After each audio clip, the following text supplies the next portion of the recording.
August 1941, Louisiana. The air thick with humidity and the smell of diesel fuel. Before the world burned. Before the names of places like Normandy and Bastogne became sacred ground. Before America knew what it meant to fight a modern war, there were the maneuvers. The Louisiana Maneuvers. War games. Pretend battles fought with real machines and real men who did not yet know they would soon bleed for real. Captain James Hartwell stood in the commander's hatch of his M2A4 light tank, a machine so thin-skinned that a well-placed rifle shot could punch through its armor. 34 years old. West Point class of 1930. A man who had spent 11 years preparing for a war he prayed would never come. The tank was cramped. 5 men breathing the same stale air. The reek of gun oil and sweat and the metallic tang of spent brass from the 37mm main gun. In the gunner's seat below him sat Sergeant Eddie Kowalski, 29 years old, Polish immigrant. His father had written letters from Warsaw about the tanks that came in September 1939, letters that stopped coming after the 4th week. Kowalski had joined the Army 3 months later. The driver was Corporal Hank Drummond, 24, a farm boy from outside Amarillo who could coax machinery to perform miracles. He drove the M2A4 like it was a living thing, anticipating every dip in the terrain, every hidden route that could throw a track. Private Leon Hayes loaded the gun, 20 years old, from Harlem. He had signed up because a colored man in uniform was still a man in uniform, and that meant something in 1941 America. The 5th man was not part of the crew. Lieutenant Marcus Webb sat in the radio operator's position, but he was not there to operate the radio. He was an observer, an artillery officer, 42 years old, a veteran of the First War, the one they had called the war to end all wars until it became clear that it had only been the First War. Webb believed in artillery the way some men believed in God. Hartwell did not like having Webb in his tank. The orders had been simple.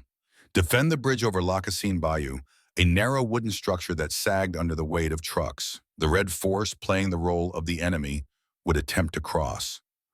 Hartwell's tank and 2 others were to stop them. Simple. Direct.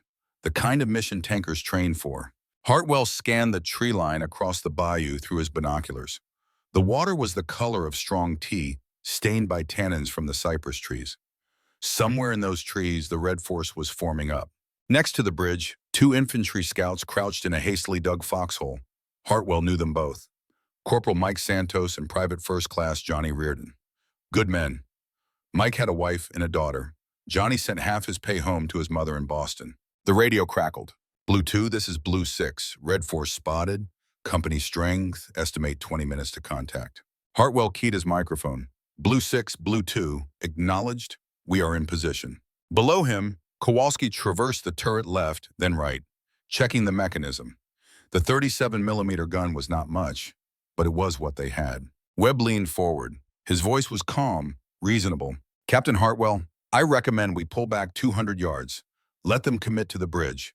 Then we call in artillery. Hartwell did not take his eyes from the binoculars. Negative, we hold here. Captain, the doctrine is clear. Artillery in depth. We let them cross, then we hit them when they're bunched up on this side. Hartwell lowered the binoculars, looked at Webb. Those are my scouts on that bridge, Lieutenant. I am not leaving them. Webb's jaw tightened. Captain, this is an exercise in combined arms. The purpose is to demonstrate how armor and artillery work together. If we stay here, we will not be able to call fire effectively. Then we will not call fire. We will engage with the tank. That is tactically unsound. Hartwell turned away, raised the binoculars again. Noted? 3 minutes passed, 5, 10. Then the Red Force appeared. Trucks painted with red crosses to simulate enemy vehicles. They came fast, engines roaring, clouds of dust rising behind them. Hartwell counted. 12 trucks, probably 60 men. Kowalski, target, lead truck, on my command. Identified. The trucks reached the bridge. The wooden planks groaned under the weight. The scouts, Santos and Reardon, crouched lower in their foxhole, waiting. Hartwell was about to give the order to fire when Webb stood up in the radio operator's hatch. Blue 6, this is Observer 2, fire mission. Grid coordinates 874231. Infantry in the open. Request immediate suppression. Hartwell spun. Webb, what are you doing? My job, Captain. The radio crackled. Observer 2, Blue 6, shot out. Time of flight, 45 seconds. Hartwell's blood went cold. 45 seconds. He grabbed the radio handset. Blue 6, abort fire mission. We have friendlies on target. Repeat, abort fire mission. Observer 2 Blue 6 cannot abort. Shot is in flight. Webb's face was stone. Hartwell did not think. He moved, dropped down into the hull, shoved past Hayes, threw open the driver's hatch. Drummond, go. Now, get to that bridge. The engine roared. The tank lurched forward, but 20 tons of steel cannot accelerate quickly, and the M2A4 was not a fast tank. 30 seconds. Hartwell was screaming into the radio. Santos, Reardon, get out of that foxhole. Move now. 20 seconds. He could see them. See Santos looking up, confused. See Reardon starting to climb out of the hole. 10 seconds. The artillery shells were smoke rounds, training munitions. They would not kill anyone. But the umpires would mark anyone caught in the impact zone as casualties. In a training exercise, that was the same as being dead. 5 seconds. The shells hit. White smoke erupted across the bridge and the road beyond. The Red Force trucks skidded to a stop, destroyed by the artillery. Santos and Reardon, still in their foxhole, were engulfed in the white cloud. By the rules of the maneuver, they were dead. Hartwell's tank reached the bridge 10 seconds too late. He climbed out of the hatch, walked through the dissipating smoke, found Santos and Reardon sitting in their foxhole, white smoke grenade powder covering their uniforms. Santos looked up at him. There was something in his eyes, not anger, betrayal. Captain, what happened? Hartwell could not speak. He turned, walked back toward his tank. Webb was standing beside it, writing notes on a clipboard. Hartwell hit him. One punch. Square in the jaw. Webb went down hard, clipboard flying. Kowalski and Drummond jumped down from the tank, grabbed Hartwell's arms, held him back. Webb sat up, blood running from his split lip. He looked at Hartwell with something like satisfaction. That was unwise, Captain. Among the gathering crowd was Sergeant Roy Mitchell, 31 years old, a tanker from 2nd Platoon. His M2A4 had been positioned 300 yards to the south, guarding the flank approach. Mitchell had been at Patton, had escaped on one of the last submarines before the surrender. He had seen what happened when officers made decisions without caring about the cost, when doctrine mattered more than lives. He watched Hartwell being restrained, watched Webb standing up, wiping blood from his mouth, watched the umpires conferring, writing on their clipboards. Mitchell said nothing, but he remembered. The court-martial took 3 days. The charges were simple: striking a superior officer. There were 12 witnesses. The verdict was inevitable: guilty. The sentence could have been dishonorable discharge. Instead, it was demotion to lieutenant and reassignment. Hartwell was stripped of his rank, removed from Armored Force, and sent to Fort Hood, Texas. Tank Destroyer School, a desk job, training instructors, 800 miles from his wife and son. Sarah came to see him the night before he left. She was 8 months pregnant with their first child, her belly swollen, her face tired. They sat in the visiting room of the stockade. The room smelled of disinfectant and despair. Jim, he could not look at her. Jim, look at me. He raised his eyes, saw the woman he had married 10 years ago, the woman who had followed him from post to post, who had made homes and quarters that were little more than shacks, who had never complained. I had to, Sarah. You had to hit him. He killed them. It was an exercise, Jim. They were not really dead. He did not know they were there. He did not check. He called artillery on a position without knowing if friendlies were in the impact zone. If that had been real shells, Mike and Johnny would be dead, and he would have killed them. Sarah closed her eyes. When she opened them, they were wet. And what about me, Jim? What about our son? What about this baby I am carrying? You chose those scouts over us. You chose your pride over your family. It was not about pride. Then what was it about, oh? He had no answer. She stood, her hand on her belly, supporting the weight of the child inside her. The Army is sending a car for you at 0600. I will not be there to say goodbye. She walked out. Hartwell did not see her again for 8 months. The baby was born in September 1941, a boy. Sarah named him Edward, after her father. She sent Hartwell a single telegram. Boy Edward, healthy, stop. No other words. No invitation to visit. No forgiveness. Hartwell pinned the telegram to the wall of his quarters at Fort Hood, looked at it every morning, a reminder of what his choice had cost. December 7, 1941, Fort Hood, Texas. Hartwell was in his office when the news came. A small office in a wooden building that smelled of hot tar paper and dust. The radio was on. Some Sunday afternoon music program. Then the bulletin. Japanese aircraft had attacked the naval base at Pearl Harbor. The Pacific Fleet was burning. America was at war. Within an hour, the base was chaos, men running, orders being shouted, the sound of engines starting, vehicles moving, the machinery of war grinding into motion. Hartwell sat at his desk and stared at the wall. He had spent 11 years preparing for this, 11 years studying tactics, training crews, learning how to kill efficiently with a tank. And now that the war had come, he was behind a desk, 1,000 miles from any coast, teaching other men how to do the job he no longer had. Someone knocked on his door. "Come!" The door opened. Sergeant Eddie Kowalski stood there in dress uniform. On his collar, the crossed rifles of the infantry. On his shoulder, the distinctive patch of the newly formed Tank Destroyer Force. Hartwell stood. "Eddie." Kowalski came in, closed the door, stood at attention. "At ease, Sergeant. Sit down." Kowalski sat. Hartwell sat. "I volunteered for tank destroyers, sir." "I know. I saw the orders come through. 601st Tank Destroyer Battalion. We are shipping out in 2 weeks, North Africa." Hartwell nodded. "The M3 gun motor carriage, 75mm gun on a half-track." "Yes, sir." There was a long silence. "Eddie, why are you here?" Kowalski looked down at his hands. "Sir, I need to ask you something." "Go ahead." "Do you remember my father's letters? The ones from Warsaw?" Hartwell remembered. Kowalski had shown them to him once, late at night in the barracks. Letters in Polish that Kowalski had translated, his voice breaking as he read descriptions of German tanks rolling through the streets, of Stukas diving from the sky, of the world ending in fire and steel. "I remember. My father wrote in his last letter that when the Panzers came, all they had were rifles. He said it was like throwing stones at a locomotive. He said they knew they were going to die, but they stood anyway because what else could they do?" Kowalski's hands were shaking. "Sir, the Army is giving me a half-track with a 75mm gun. That is more firepower than my father ever dreamed of. But when I look at the crews, at the men they are sending to Africa with me, they do not know anything about armor. They treat the half-tracks like trucks. They think a tank destroyer is just a gun on wheels." He looked up, met Hartwell's eyes. "Sir, I need you. These men need you. We are going to face Panzers, and we are going to face them with doctrine written by men who have never seen a Panzer.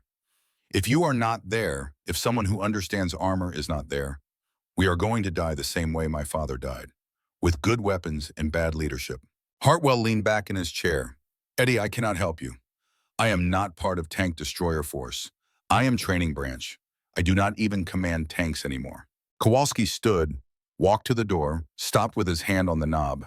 Then he did something Hartwell had never seen a non-commissioned officer do in 11 years of service. He knelt, on one knee, like a medieval knight before his lord. "Lieutenant James Hartwell, I am asking you, I am begging you, promise me, if I die in North Africa, make sure it is not because tank destroyer doctrine is bullshit. Make sure it is not because someone who knew better was sitting behind a desk while men like me died learning lessons you already know." The room was very quiet. Hartwell stood, walked around the desk, put his hand on Kowalski's shoulder. "Stand up, Eddie." Kowalski stood, his face was wet. "I promise." Kowalski pulled an envelope from his jacket, handed it to Hartwell. "I wrote a letter to my mother. If something happens, if I do not come back, give this to her. Tell her I died well." Hartwell took the envelope. It was sealed. His name was written on the front in Kowalski's careful handwriting. "You are not going to die, Eddie." Kowalski smiled. It did not reach his eyes. "We are all going to die, sir. The question is whether it means something." He saluted. Hartwell returned it. Kowalski left. Hartwell sat back down at his desk, opened the bottom drawer. Inside was a file folder. His personnel file, service record, the court-martial verdict, the reassignment orders. He picked up the telephone, asked the operator to connect him to Washington, to the War Department, to the office that handled tank destroyer personnel assignments. It took 4 phone calls in 2 days, but he got what he wanted. Transfer orders. Lieutenant James Hartwell, training branch, Fort Hood to Tank Destroyer Force as a combat observer. He would deploy with the 601st Tank Destroyer Battalion, Eddie Kowalski's battalion. When Sarah found out, she called him. Her voice was ice. "You volunteered?" "Yes. You volunteered to go to war, to leave me, to leave Edward." Edward, their son, 4 months old, a boy Hartwell had never held. "I gave my word, Sarah." "You gave your word to Eddie Kowalski. What about the word you gave me? At the altar, in sickness and in health, for better or worse." "Sarah, No, no, Jim, you do not get to explain this. You made a choice. You chose them over us, again. The line went dead. Hartwell did not call back. March 23rd, 1943. El Guettar, Tunisia. The desert was not like Louisiana.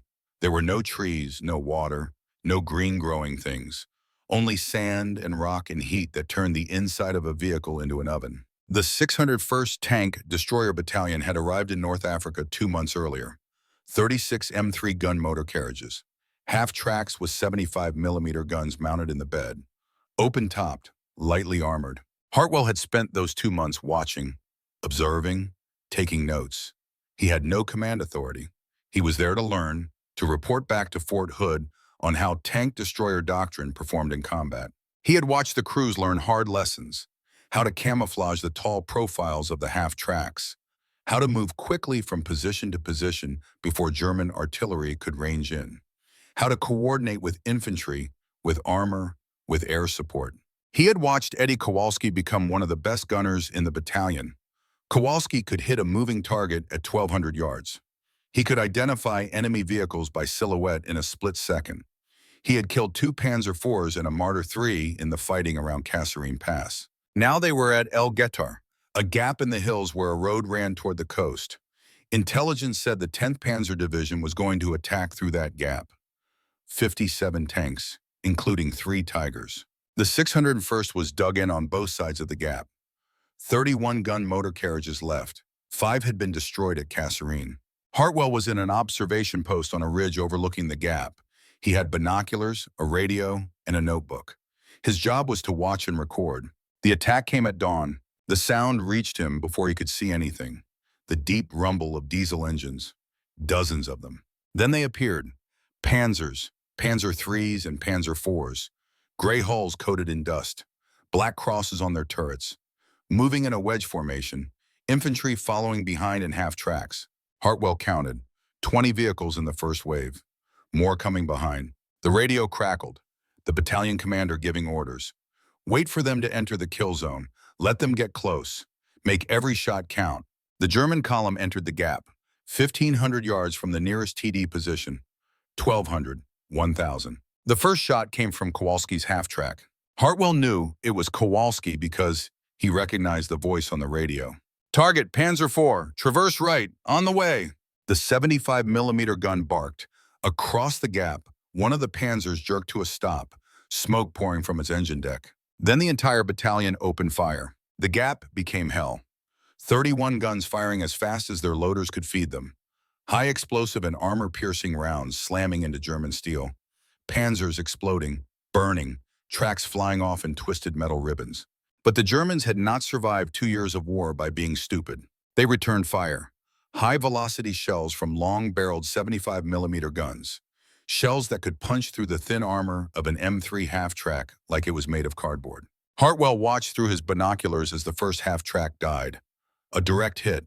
The vehicle lifted off the ground, turret flying through the air, bodies tumbling like rag dolls. Then another, and another. The radio was chaos, orders, reports, screams. Hartwell could not see Kowalski's position from where he was. Kowalski was on the right flank, hull down behind a low ridge. He switched frequencies. Found Kowalski's platoon net. Kowalski's voice, calm, professional. Panzer IV, 11 o'clock, range 1,000, load ape. Up, on the way. A pause. Hit, target destroyed, traverse left. 2 more coming. Hartwell scanned the battlefield, counted the kills, 12 German vehicles burning, but 7 American half-tracks were gone. The Germans pushed deeper into the gap, and then Hartwell saw them. 3 Tigers, massive, 60 tons of armor, and an 88mm gun that could kill anything on the battlefield. They came slowly, deliberately, infantry sheltering behind them. The 75mm guns of the M3s were hitting them, but the shells were bouncing off the Tigers' thick frontal armor. Hartwell grabbed the radio, switched to the battalion frequency. All stations, this is Observer 1. 3 Tigers entering the gap. Recommend concentrate fire on tracks and optics. The Tigers kept coming. One of them stopped, rotated its turret. The long 88mm gun tracked across the battlefield. Hartwell knew what was going to happen before it happened. Kowalski, this is Observer 1. Tigers at your 11 o'clock. Stay hull down. Do not expose yourself. Kowalski's voice came back, Roger, I see them. The Tiger fired. Through the binoculars, Hartwell saw the flash, saw the tracer arc across the gap, saw Kowalski's half-track explode. The 75mm ammunition in the vehicle cooked off.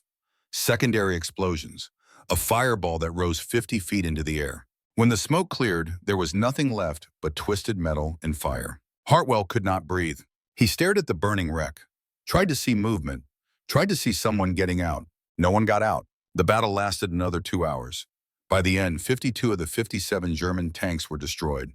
The 10th Panzer Division retreated. The 601st Tank Destroyer Battalion had lost 27 of its 31-gun motor carriages. 81 men killed. Hartwell walked across the battlefield after the fighting ended. The ground was littered with spent brass, with pieces of armor, with things he tried not to look at too closely. He found what was left of Kowalski's vehicle. The chassis was intact, but everything above the wheels was gone, melted. The gun had been blown completely off its mount and lay 30 feet away. There were no bodies, nothing to bury. The fire had been too hot. Hartwell stood there for a long time. Then he saw something in the sand, bent down, picked it up. Dog tags. Eddie Kowalski's dog tags. The chain was broken, the metal was scorched, but the stamped letters were still readable. Kowalski Edward, S. Roman Catholic. Hartwell closed his fist around the tags. The hot metal burned his palm. Someone walked up behind him. Hartwell turned. Colonel Marcus Webb, the man Hartwell had punched in Louisiana. The man whose testimony at the court-martial had been devastating. Webb had been promoted twice since then. He was now a full colonel, assigned to Army Ground Forces headquarters as an observer, sent to evaluate tank destroyer performance in combat. Webb looked at the wreckage, at Hartwell, at the dog tags in Hartwell's hand. Lieutenant Hartwell. Hartwell said nothing. I have been reviewing the battle. The tank destroyer doctrine worked. We stopped the attack. We achieved our objective. Hartwell's voice was very quiet. 81 men, Colonel. Casualties are unfortunate, but the doctrine states that casualties are acceptable if the objective is achieved. We destroyed 52 enemy tanks. That is a victory. Hartwell looked at Webb, really looked at him. Saw a man who believed in numbers, in doctrine, in objectives. A man who had never knelt in the sand beside the burned body of a friend. Eddie Kowalski was my gunner, Colonel. He saved my life in Louisiana after you called artillery on our position. Webb's face hardened. That was an exercise, Lieutenant. This is war. You are right, Colonel. This is war. And in war, doctrine does not mean shit if it gets good men killed. You are out of line, Lieutenant. Hartwell stepped forward, close enough that Webb had to look up at him. I gave Eddie my word. I promised him that if he died, it would not be because tank destroyer doctrine was bullshit. I promised him that I would make sure his death meant something. And it did. We won the battle. We won the battle because 27 crews died holding a position they should have abandoned. Because 81 men stayed and fought when doctrine said they should have pulled back and waited for a better opportunity. They did not follow doctrine, Colonel. They ignored it. And that is the only reason we are standing here instead of watching panzers drive to the coast. Webb took a step back. Lieutenant Hartwell, you are relieved of your duties as an observer. You will return to Fort Hood immediately. Hartwell looked down at the dog tags in his hand, at Kowalski's name stamped in the metal. No, Colonel, that was not a request. I do not care. You can court-martial me again. You can discharge me. You can do whatever you want. But I am not leaving, not until I have fulfilled the promise I made. Webb stared at him. For a moment, something flickered in the colonel's eyes. Not anger, something else. Something that might have been respect. What promise? Hartwell met his gaze. I promised Eddie Kowalski that tank destroyer doctrine was not bullshit. That it could work. That it could save lives instead of spending them. I promised him that if he died, it would be for a reason, and I intend to keep that promise. Webb was silent for a long time, then he nodded slowly. You want to keep your promise, Lieutenant? Fine, I am giving you a battalion, the 823rd Tank Destroyer Battalion. They are forming up now at Fort Hood. They will have M10 Wolverines, 3-inch guns, better armor than these half-tracks, better chance of survival. He paused. Make your doctrine work, Hartwell. Prove that Kowalski did not die for nothing. But if you fail, if you get your men killed because you think you know better than the doctrine, I will personally see to it that you never wear this uniform again. Webb turned and walked away. Hartwell stood alone on the battlefield. The sun was setting, painting the sand red. The burning vehicles cast long shadows. He opened his hand, looked at Kowalski's dog tags. I will keep the promise, Eddie. I swear it. The wind carried away his words. 2 weeks later, Hartwell received his orders. Promotion to captain, command of the 823rd Tank Destroyer Battalion. Report to Fort Hood for training. Before he left Tunisia, he went to the temporary cemetery where they had buried the 81 men from the 601st. Rows of white crosses in the sand. He found Kowalski's cross. There was no body beneath it, but they had put up a marker anyway. Sergeant Edward S. Kowalski, 601st Tank Destroyer Battalion, killed in action. March 23, 1943. He gave his life for his brothers. Hartwell knelt, placed Kowalski's dog tags at the base of the cross. I am going home, Mitari. I am going to train a battalion. I am going to teach them everything I know. And when we go to Europe, when we face the Panzers again, I am going to make sure that every man who dies, dies because he had no other choice. Not because the doctrine was wrong. Not because someone did not care enough to get it right. He stood, saluted. That is my promise to you. That is my covenant. He turned and walked back toward the waiting jeep. Behind him, the wind blew sand across the graves. In a month, the crosses would be gone, buried beneath the desert. But the names would be transferred to a permanent cemetery. The names would be remembered. Kowalski's name, and 80 others, men who had died so that others could learn, men who had paid for doctrine with their blood. Hartwell climbed into the jeep. The driver put it in gear. They drove through the desert as the sun set behind them, painting the sky the color of fire and steel. 3 weeks later, Hartwell stood at Fort Hood, Texas, in front of 112 men. The 823rd Tank Destroyer Battalion. His battalion. He had 36 M10 Wolverines, 3-inch guns, better armor than the M3 half-tracks, better chance of survival. But 36 vehicles was not enough to stop a Panzer division. Not if they fought the way the 601st had fought. Hartwell had spent 3 weeks planning, reading the after-action reports from Tunisia, studying the German tactics, learning from the mistakes that had cost 81 lives. Now he stood before his men and told them the truth. Gentlemen, I am Captain James Hartwell, and I am your battalion commander. Some of you know me, most of you do not. So let me tell you who I am and what I expect. I am a tanker. I've been driving and commanding tanks for 11 years. I was court-martialed and demoted for striking a superior officer who got men killed through incompetence. I served as an observer in North Africa, where I watched good men die because doctrine failed them. Now I have been given a battalion, your battalion, and I am going to make you a promise. I promise you that I will train you harder than any unit in this army. I promise you that I will demand more from you than you think you can give. I promise you that I will push you until you hate me. But I also promise you this. When we go overseas, when we face German tanks, when we are in that moment where the next 30 seconds will determine whether you live or die, you will have the skills to survive. You will know what to do, and you will do it without thinking, because I will have trained you so thoroughly that it will be instinct. That is my promise to you. That is my covenant. I will give you everything I have, everything I know, so that when the time comes, you will come home. He paused, looked at their faces, young faces. Most of them had never seen combat. Some of them would not survive it. There are 81 graves in Tunisia, 81 men from the 601st Tank Destroyer Battalion who died at Guettar. One of them was my gunner. His name was Eddie Kowalski. He asked me to promise him that tank destroyer doctrine was not bullshit, that if he died, it would mean something. I made that promise, and I am going to keep it, with you, with this battalion. So here is what I expect. I expect perfect discipline. I expect total commitment. I expect you to trust me when I tell you to do something, even if you do not understand why. In return, I will never lie to you.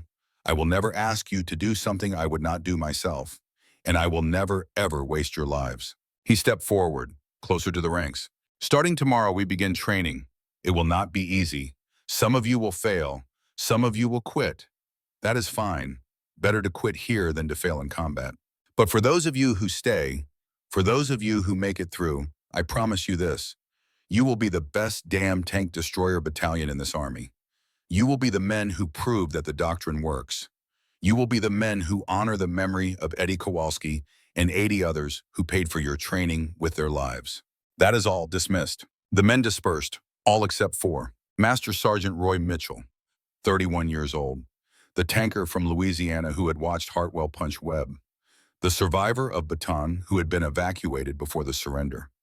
He had volunteered for tank destroyers because he wanted to fight, and he wanted to fight under an officer who gave a damn. Sergeant Hank Drummond, 26 years old, the driver from Hartwell's original crew. He had followed Hartwell to Tank Destroyer School, volunteered for the 823rd. Corporal Leon Hayes, 22 years old, the loader from Hartwell's original crew, also a volunteer. And Lieutenant Daniel Griffin, 28 years old, West Point class of 1938. He had been assigned as executive officer, a true believer in tank destroyer doctrine. But unlike Webb, Griffin had read the after-action reports from Tunisia. He had seen what doctrine cost when it was applied without thinking. Mitchell spoke first. Captain Hartwell, I was at Patton. I know what it is like when doctrine fails, when the plan does not account for what the enemy actually does. I saw you in Louisiana, saw you stand up for your men. I would like to be your gunner, sir, if you will have me. Hartwell looked at him, saw the scars on Mitchell's hands, burns from a vehicle fire. You were in a tank at Patton? M3 Stuarts, sir. We held for 3 days against Type 95s, lost 7 tanks, killed 32 of theirs. What did you learn? Mitchell did not hesitate. That the book is a starting point. That real combat is chaos. That the crew that survives is the crew that adapts. Hartwell nodded. You are my gunner, Sergeant Mitchell. Drummond stepped forward. Sir, I would like to drive for you again. You sure, Hank? You saw what happened in Louisiana. Drummond smiled. Sir, I saw you stand up for your men. I saw you take a punch at an officer who deserved it. I would follow you anywhere. Even into a Panzer division? Especially into a Panzer division, sir. Hayes was next. Sir, I will load for you. If Sergeant Mitchell is gunning and Corporal Drummond is driving, then I know we will be all right. Griffin was last. He stood at attention. Sir, permission to speak freely. Go ahead, Lieutenant. Sir, I read the Guettar report. All of it, including your classified observations. You wrote that doctrine worked tactically but failed operationally. That the 601st won the battle but lost the battalion. That is correct. Sir, I believe in tank destroyer doctrine. I believe it can work, but I also believe it needs officers like you. Officers who understand that doctrine serves men, not the other way around. I request permission to serve as your executive officer, to learn from you, and to help you prove that doctrine can work when it is led by men who care about the cost. Hartwell studied Griffin, saw intelligence, conviction, but also humility, the willingness to learn. Permission granted, Lieutenant. You are my XO. He looked at the 4 of them, felt something in his chest, something he had not felt since before the court-martial. Hope. All right, gentlemen, we have 6 months before we ship out. In 6 months, I am going to turn this battalion into a weapon, and the 5 of us are going to lead from the front. Mitchell grinned. Just like the old days, sir. No, Sergeant, not like the old days. Better. Because this time, we are going to get it right. That night, Hartwell sat in his quarters and wrote a letter to Sarah. He had not spoken to her in over a year. He did not know if she would read it, but he wrote anyway. Sarah, I know you are angry with me. You have every right to be. I chose duty over family. I chose a promise to a dead man over my living wife and child. I cannot undo that choice, but I can try to explain it. Eddie Kowalski died because the doctrine failed him. He died because the men who wrote the doctrine had never faced a Tiger tank. He died because no one thought to ask the men who had been in combat what they needed. I promised Eddie that I would make sure his death meant something, that I would make the doctrine work. I have a battalion now, 112 men. In 6 months, they are going to Europe. They are going to face Panthers and Tigers and everything else the Germans can throw at them. And I am going to make sure they come home. That is my covenant, not just to Eddie, but to every man who serves under me. I will give them everything I have so that they have a chance. I know that means I am giving you nothing. I know that means Edward will grow up without his father. I know that is not fair. But Sarah, if I do not do this, if I do not keep this promise, then Eddie died for nothing. And I cannot live with that. I hope someday you can understand. I hope someday you can forgive me. I love you. I have always loved you, even when I made the wrong choice. Jim. He sealed the letter, addressed it, put it in the outgoing mail. He did not expect a reply. Outside, the Texas night was hot and still. Somewhere in the distance, he could hear the sound of tank engines, his battalion working through the night. Training, preparing, becoming the weapon he had promised they would be. Hartwell stood at the window, looked out at the darkness, saw in his mind the burning wreckage of Kowalski's half-track, saw the 81 crosses in the sand. I will keep the promise, Eddie, he whispered. I swear it. The wind carried his words away into the Texas night. 6 months later, the 823rd Tank Destroyer Battalion boarded ships for England. Hartwell stood on the deck as the coastline of America disappeared behind them. Beside him stood Mitchell, Drummond, Hayes, and Griffin. Ahead of them lay the ocean, and beyond the ocean, Europe and war. Hartwell touched the pocket of his uniform. Inside was a photograph. Eddie Kowalski, standing beside an M2A4 light tank, smiling. "We are coming," Eddie, Hartwell said. "We are coming to keep the promise." The ship's engines rumbled. The bow cut through the gray water. Behind them, America faded into memory. Ahead, the future waited. A future written in steel and fire and blood. A future where promises would be kept or broken. A future where the covenant would be tested. The dead don't care about your doctrine. The living do.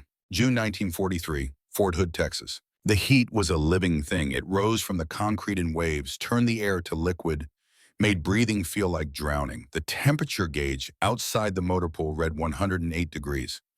Inside the M10 tank destroyer, it was 20 degrees hotter. Captain James Hartwell stood in the commander's hatch of vehicle number 13. The number had not been his choice. The motor pool sergeant had assigned it, but Hartwell had kept it. 13 for the unlucky. 13 for the men who would not come home. On the hull, painted in white letters, a name. Kowalski. Hartwell had ordered every M10 in the battalion to carry a name. Not the vehicle's tactical number, though that was stenciled on as well. A name, the name of a man who had died at Guettar. 81 names, 81 ghosts riding with them into battle. Some of the officers had objected. Lieutenant Daniel Griffin, the executive officer, had come to Hartwell's office the first week. Griffin was 28, West Point, class of 1938. He had graduated 8 years after Hartwell, but they had known each other at the academy. Griffin had been a plebe when Hartwell was a firstie. They had not been close, but Hartwell remembered the young cadet, sharp, earnest, a believer in order and discipline. Now Griffin stood at attention in front of Hartwell's desk, still earnest, still a believer. But he had read the after-action reports from Guettar, had seen what doctrine cost when applied without thought. "Sir, I need to speak with you about the names on the vehicles." "Go ahead, Lieutenant." "Sir, with respect, I think it is a mistake. The men are disturbed by it. They say it is morbid, that it is bad luck." Hartwell looked up from the report he was reading. "Bad luck, Lieutenant?" "Yes, sir. They feel like they are driving the ghosts of dead men into battle." "They are." Griffin blinked. "Sir?" Hartwell stood, walked to the window. Outside, the motor pool was a hive of activity. Crews working on their vehicles. Mechanics replacing worn parts. The smell of diesel and gun oil thick in the air. "Lieutenant Griffin, do you know why those 81 men died at Guettar?" "Sir, they died fighting the enemy. They died doing their duty." "They died because they missed, Lieutenant. They died because their first shots did not hit. They died because when a Panzer IV or a Tiger turned its gun toward them, they had not yet killed it, and so it killed them first." He turned to face Griffin. "Every name on those vehicles is a reminder. Every time a gunner climbs into his seat, he sees that name. He remembers that somewhere there is a mother who got a telegram, a wife who became a widow, a child who will grow up without a father. And he remembers that the only thing standing between him and becoming another name on another vehicle is his skill, his training, his discipline." Griffin was quiet for a moment. Then he said, "Sir, some of the men think you are obsessed with Guettar, that you blame yourself for Sergeant Kowalski's death." Hartwell did not look away. "I do blame myself, Lieutenant. I made him a promise. I told him tank destroyer doctrine would work, that it would keep him alive. I was wrong. Sir, the doctrine did work. We stopped the German attack. We achieved the objective." "At what cost, Lieutenant?" 81 dead, 27 vehicles destroyed. If that is what victory costs, then we need a better doctrine." Griffin's jaw tightened. "Sir, are you saying the doctrine is flawed?" "I am saying the doctrine is a starting point, not gospel. The men who wrote it have never faced a Panzer division. They have never felt an 88mm shell pass 2 feet over their head. They have never smelled burning flesh or watched a friend die." He walked back to his desk, sat down, looked at Griffin. "The names stay, Lieutenant. And if the men do not like it, if they think it is morbid or bad luck, then they are free to transfer out. But anyone who stays in this battalion will learn to shoot straight enough that he never has to see his own name painted on someone else's vehicle." Griffin saluted. "Yes, sir." He turned to leave, stopped at the door. "Sir, For what it is worth, I think you are wrong about the doctrine, but I think you are right about the training. These men need to be the best, and I will help you make them the best." Hartwell nodded. "Thank you, Lieutenant. That is all I ask. Question the doctrine, but commit to the mission." Griffin left. Hartwell sat alone in his office. On the wall behind his desk was a photograph. Eddie Kowalski, standing beside an M2A4, grinning at the camera. "I am keeping the promise, Eddie," Hartwell said to the photograph. "I am going to make it right." The photograph did not answer. The training was brutal. 18-hour days, dawn to midnight, live fire exercises, tactical problems, maintenance drills, physical training, classroom instruction. Hartwell drove them harder than any unit in the Army. He demanded perfection. Anything less was failure. Master Sergeant Roy Mitchell had become the standard by which all other gunners were measured. He could hit a moving target at 1,200 yards. First round, every time. Hartwell had brought in M4 Sherman tanks from the depot. Obsolete vehicles, worn out, destined for scrap. He had them painted with German crosses, positioned them at ranges from 800 to 2,000 yards. The orders were simple: kill them.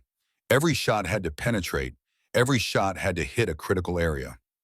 Engine, turret ring, driver's hatch. The crews hated it. The M10's 3-inch gun was powerful, but it was not easy to shoot accurately.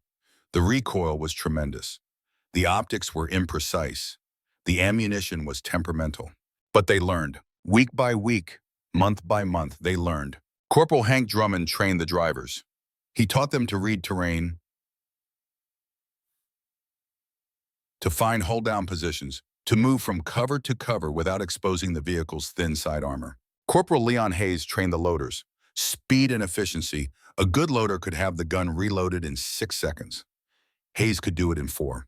He taught the others his tricks: how to anticipate the gunner's needs, how to keep the ready rack stocked, how to handle ammunition without dropping it, without fumbling, even when the vehicle was moving at full speed over rough ground. Lieutenant Griffin worked alongside Hartwell, planning exercises, evaluating performance, learning the difference between doctrine as written and doctrine as practiced. One evening in late July, Griffin found Hartwell in the motor pool after hours. The sun was setting, the heat finally breaking. "Sir, can I ask you something?" Hartwell was inspecting M10 number 13, checking the track tension. "Go ahead, Lieutenant."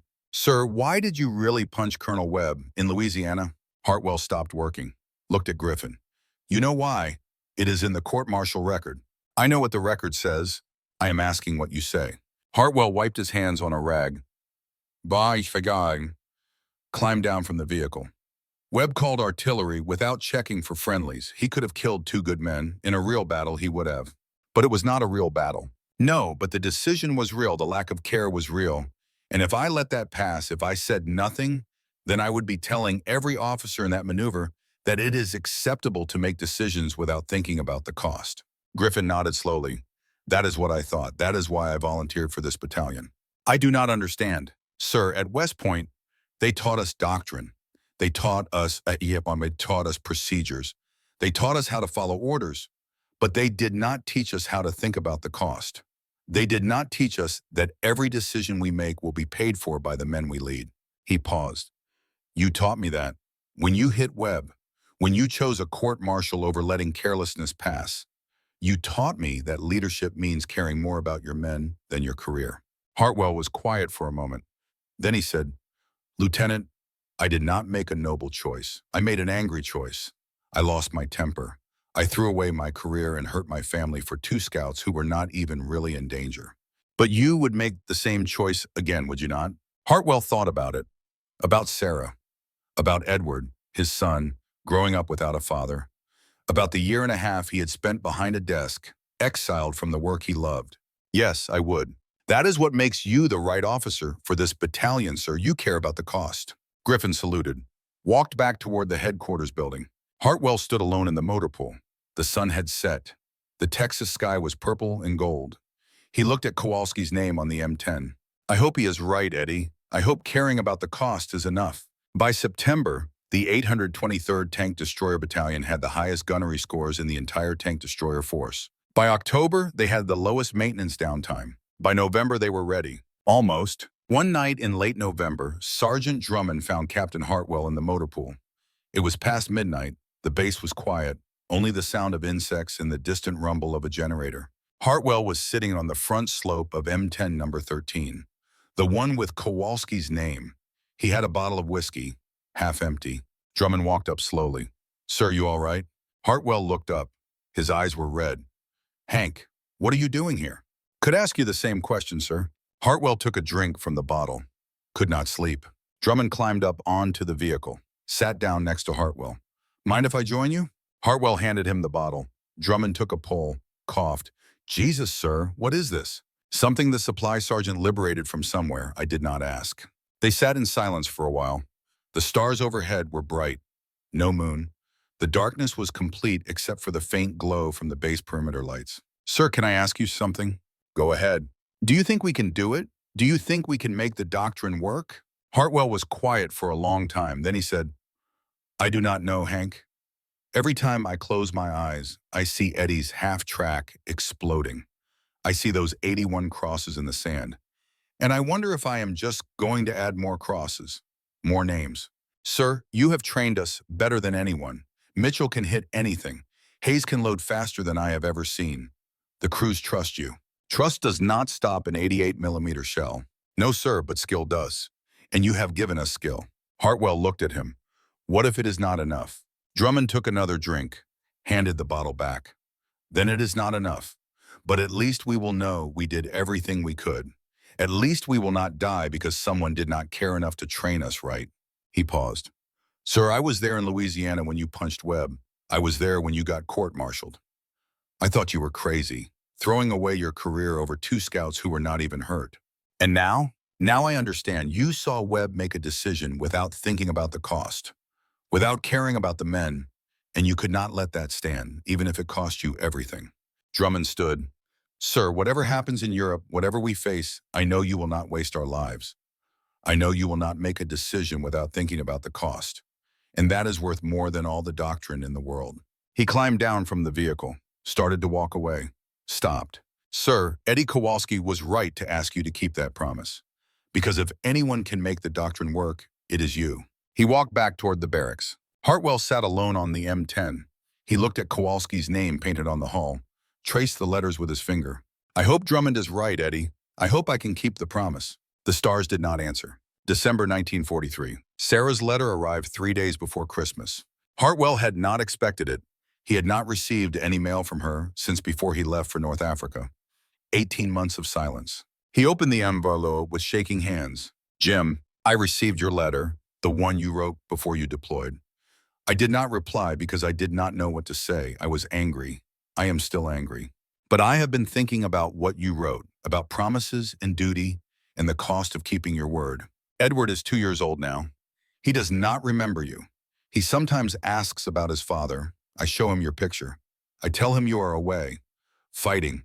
I do not tell him I do not know if you are coming back. I am pregnant again. 3 months. I have not told you because I did not know if I should, but you deserve to know. You will have another son in June. I have been reading the newspapers about North Africa, about the casualties. I know the 601st Tank Destroyer Battalion was at Guettar. I know there were losses. I am sorry about Eddie Kowalski. I know he was your friend. I know you made him a promise. I understand now why you had to keep it. I do not like it. I wish you had chosen differently, but I understand. Jim, I am not writing to tell you I forgive you. I am not sure I can. You chose duty over family. That is a wound that will not heal easily. But I am writing to tell you that I will wait. I will be here when you come home, if you come home. And I will tell our sons that their father is a man who keeps his promises, even when it costs him everything. Be careful. Come home. Sarah." Hartwell read the letter 3 times. Then he folded it carefully, put it in his pocket next to the photograph of Kowalski. Another son, coming in June, a child he might never meet. He went to the chapel, sat in the back pew. The chapel was empty, quiet. He had not prayed in a long time, did not know if he believed anymore. But he closed his eyes and tried. "God, if you are listening, I need your help. I have 112 men depending on me. I have a wife and 2 sons waiting for me. I have a promise to keep to a dead friend." He opened his eyes, looked at the cross on the altar. "I do not know if I carry this. I do not know if I am good enough, but I am going to try. Then Bunchkiwai. And if I fail, if I get these men killed, then I ask only one thing. Let their deaths mean something. Let them not be wasted. The chapel was silent. Hartwell stood, walked out into the Texas sunlight. The 823rd Tank Destroyer Battalion shipped out for England on January 15, 1944. 36 M10 tank destroyers, 112 men, 6 months of the hardest training any of them had ever experienced. They boarded the troop ship in New York Harbor. The Statue of Liberty stood green and silent as the ship pulled away from the dock. Some of the men waved, some cried, some just stood at the rail and watched America disappear. Hartwell stood with Mitchell, Drummond, Hayes, and Griffin. His crew, his officers, his brothers. "Well, gentlemen," Hartwell said, "here we go." Mitchell grinned. "About damn time, sir. I have been waiting to kill Germans since Patton." "You will get your chance, Sergeant." The Atlantic crossing took 12 days. Rough seas. Half the men were seasick. The smell below decks was indescribable. Hartwell spent the time going over maps, intelligence reports, studying German tactics, learning everything he could about the enemy they would face. Panthers, the new German tank, 75mm gun, sloped armor, faster than anything the Americans had, more heavily armored. Tigers, 88mm gun, 6 inches of frontal armor, nearly invincible from the front. And the older models, Panzer IVs with long 75mm guns, Sturmgeschütz assault guns, all deadly, all capable of killing an M10 before the M10 could kill them. Hartwell studied the after-action reports from Italy, from North Africa, from the Eastern Front intelligence summaries. The lessons were clear. The M10 could kill any German tank if it hit first, if it hit the right spot, if the crew was skilled and disciplined and lucky. But if the M10 missed, or if the Germans shot first, the thin armor would not save the crew. It all came down to training, to skill, to the men. They landed in Southampton on January 27th. The English countryside was gray and cold and wet. Rain fell constantly, mud everywhere. The 823rd was assigned to a staging area near Winchester. They drew additional equipment, ammunition, spare parts, rations. And then they waited. February passed, March, April, May. Training continued. Gunnery practice on British ranges. Tactical exercises with British and American units. Learning to coordinate with infantry, with armor, with artillery. Hartwell pushed them relentlessly. Every day was another test, another challenge, another chance to prove they were ready. In early May, Colonel Marcus Webb arrived. Hartwell had not seen Webb since North Africa, since the conversation over Kowalski's burned-out half-track. Webb was now a full colonel, assigned to Army Ground Forces headquarters as a senior observer. He came to the battalion area in a staff car, clean uniform, polished boots. He looked like a man who had spent the war behind a desk. Hartwell met him in the headquarters tent, saluted. Webb returned it. "Captain Hartwell." "Colonel Webb." Webb looked around the area, at the M10s lined up in neat rows, at the crews working on their vehicles, at the names painted on every hull. "I see you kept the names." "Yes, sir." "The men do not object?" "Some did at first. They got over it." Webb walked over to the nearest M10. "Read the name." "Santos. Miguel Santos. One of the scouts from Louisiana. One of the men Webb's artillery had killed in the maneuvers." Webb was quiet for a long moment. Then he said, "Captain, I owe you an apology." Hartwell blinked. "Sir?" "Louisiana, I should have checked the position before calling fire. I should have known there were scouts on that bridge. I did not, and you were right to call me on it." "Sir, you do not need to."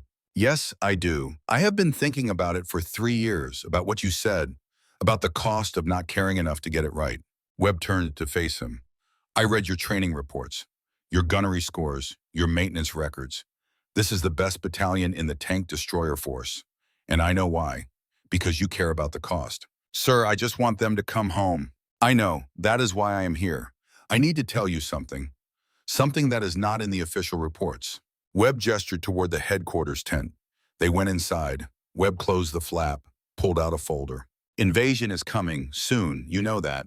What you do not know is where you are going." He opened the folder. Maps, orders, top secret stamped in red. "Normandy, June, your battalion's assigned to the 2nd Infantry Division.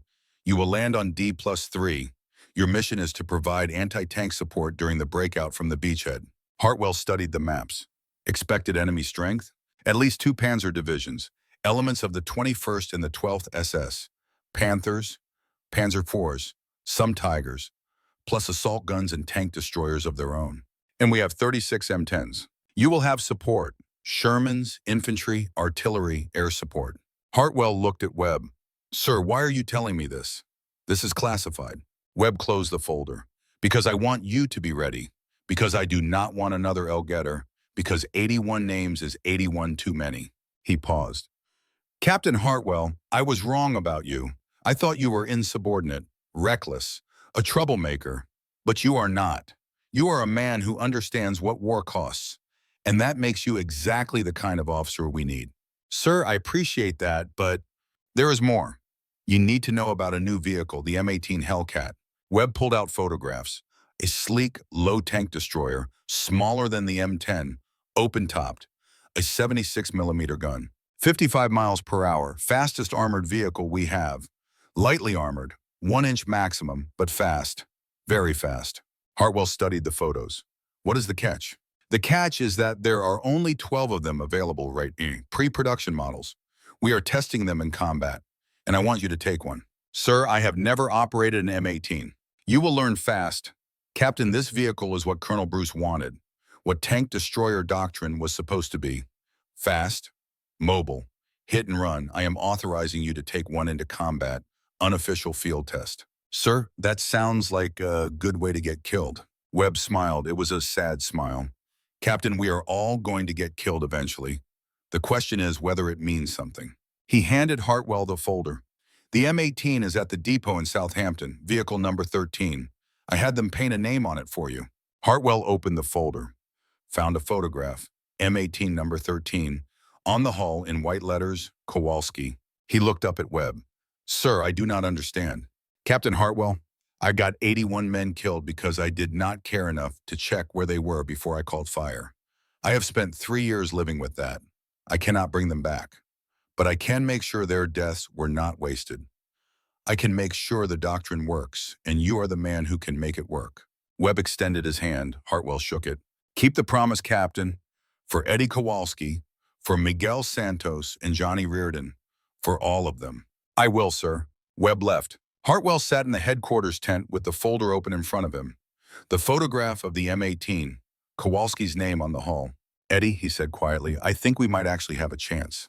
June 1944, Normandy, France. The 823rd Tank Destroyer Battalion landed on Omaha Beach on June 9th. D-Day +3. The beach was still littered with wreckage. Destroyed landing craft, burned vehicles, craters from German artillery. They moved inland, through hedgerow country. Bocage, the French called it.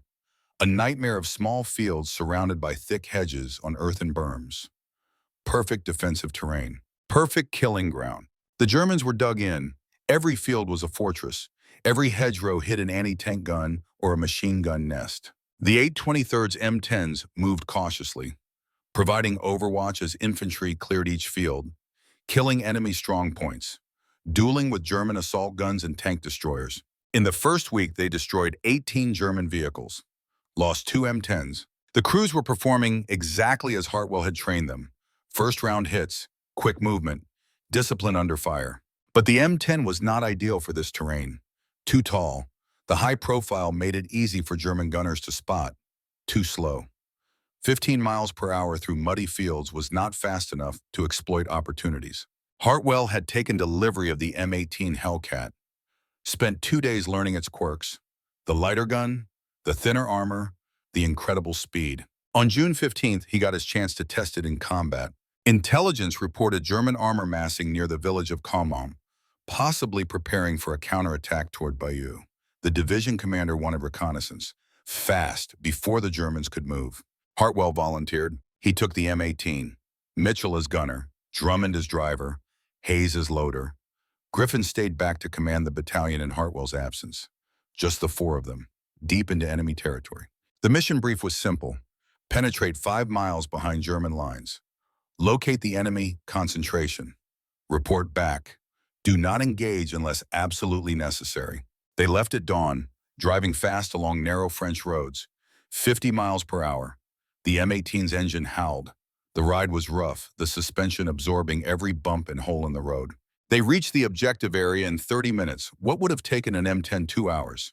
Hartwell had them pull into a small grove of trees, dismounted, crawled to the edge of the field beyond, and saw them, Panzers, dozens of them, Panthers mostly, some Panzer IVs, parked in neat rows in a large field, crews working on them, fueling, rearming, preparing for battle. Hartwell counted, stopped at 70.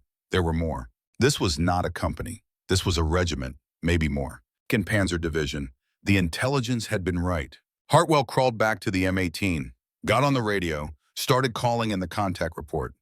Coordinates, enemy strength, composition. He was halfway through the report when Drummond hissed, "Sir, company." A Panther had broken from the group, was moving toward their position, probably a patrol, or maybe they had been spotted. Hartwell finished the contact report. All stations, this is Steel 2-1. Enemy strength approximately 100 plus tanks. Preparing to withdraw, out. He climbed back into the M18. "Hank, get us out of here, fast." Drummond started the engine.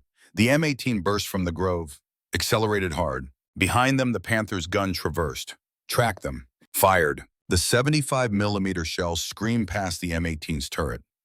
6 inches to the right, and it would have torn the turret clean off.